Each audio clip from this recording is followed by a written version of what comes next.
es una de las pasiones absolutas de mi vida, prácticamente no hay día que no vea fútbol y bueno, específicamente los Tigres, ¿no? Y el fútbol es una metáfora de la vida, una explicación de la vida. O sea, yo a menudo explico el día a día y explico el sentido de la vida a partir de metáforas de estrategia futbolística, ¿no?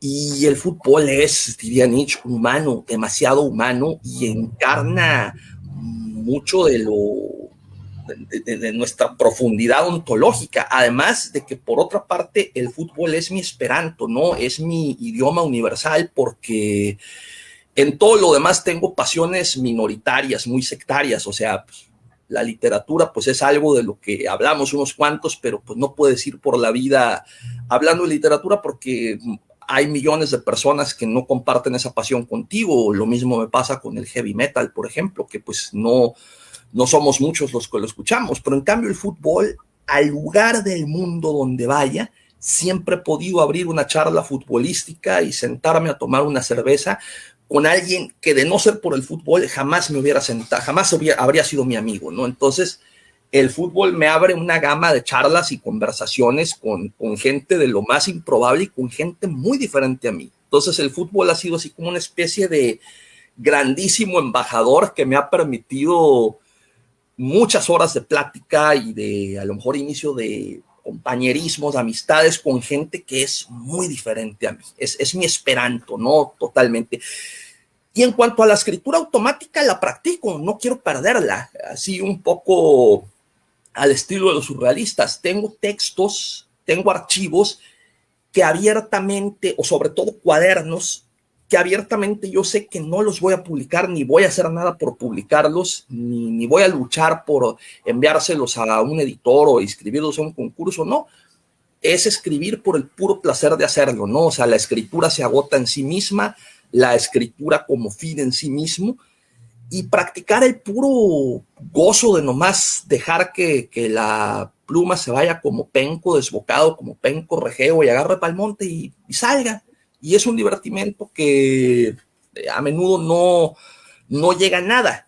Es lo que le llamo escritura dionisiaca, ¿no? Ya la escritura apolínea es cuando tienes la mira en algo, ¿no? Entonces, pues, por ejemplo, si estás en una convocatoria, pues te pones un mínimo o un máximo de páginas, vas sobre un tema, y es una escritura mucho más cerebral, y en donde, si bien hay siempre una pizquita de desboque o de locura, pues lo ideal es que lo apolíneo lleve las riendas. Te confieso que yo sigo con mucho interés las cosas escritas por Stephen King, tanto en sus reflejos cinematográficos como en sus libros. Es un autor que a mí me ha simbrado desde siempre, me ha parecido muy interesante, me ha parecido un gran retrato de la vida norteamericana, pero también por sus métodos me ha parecido alguien sumamente original.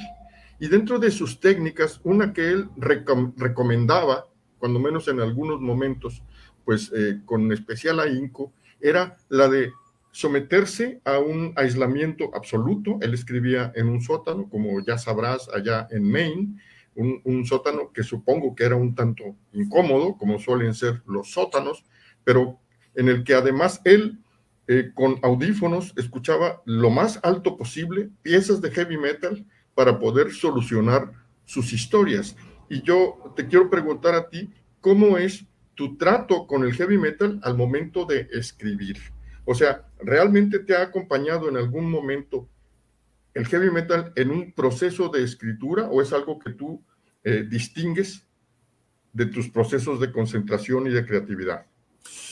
Bueno, es casi el soundtrack de mi vida, porque siempre de una u otra forma lo estoy escuchando. Tal vez no llegue a un nivel de, por ejemplo, sí lo hacía cuando tenía empleos, digamos, algún tiempo que trabajé en el sector público, en oficinas que estaban atestadas. Entonces mi mejor manera de sustraerme del entorno, porque pues tenías que trabajar en un escritorio al lado de otras personas, era ponerme los audífonos y ahí sí subirle lo más alto posible y abstraerme por completo del entorno. No, ya para la escritura literaria en casa a veces sí escribo con los audífonos puestos, pero no te diría que es todo el tiempo, ¿no? El ritual es escribir con café y leer con whisky. Y a veces sí, cuando leo con whisky sí pongo el metal, ya en la noche. En la mañana, como además preferentemente trabajo más en la mañana, pues ahí lo más importante es el café, ¿no? La música es una posibilidad. Y también confieso que me ha faltado leer Stephen King. Algunos escritores muy admirados por mí, Hilario Peña, Liliana Bloom, la misma Mariana Enrique, son devotos de su obra. Yo recuerdo muy bien una vez que me regalaron un libro de su hijo, de Joe Hill, El traje del muerto, que me lo leí en un camión yendo de Guadalajara a Morelia, y me fascinó ese libro, ¿no? Aparte de que tiene muchísimas referencias metaleras. De hecho, trata sobre un viejo metalero que recibe un traje de un muerto que pues está maldito. Y creo que yo debería de leer más Stephen King, ¿no? Demasiados puntos, demasiadas coincidencias. Creo que ha sido un faltante en mi vida. Y ello por no decir de obviamente todo lo que el metal en su momento me ha sembrado en el terreno literario. Es decir, yo a Lovecraft lo conocí por Morbid Angel, y bueno, y la primera vez que leí su nombre fue en la lápida que aparece en la portada del Live After Death de Iron Maiden. Por Iron Maiden supe de la existencia de Samuel Taylor Coleridge y el poema del antiguo marinero, que por años fue la canción más larga de toda la discografía de Iron Maiden. Gracias al grupo portugués Moonspell supe de la existencia de un grandísimo escritor portugués que es José Luis Peixoto. Y pues los ejemplos son muchísimos, ¿no? O sea, el metal tiene muchísimas referencias a la literatura fantástica, a la historia. O sea, simplemente si escuchas Iron Maiden, pues caray, la canción Alexander the Great, caray, es una clase de historia, es la vida entera de Alejandro Magno, de Trooper, que es, por ejemplo, la recreación del soldado en la guerra de Crimea, Inglaterra contra Rusia. Y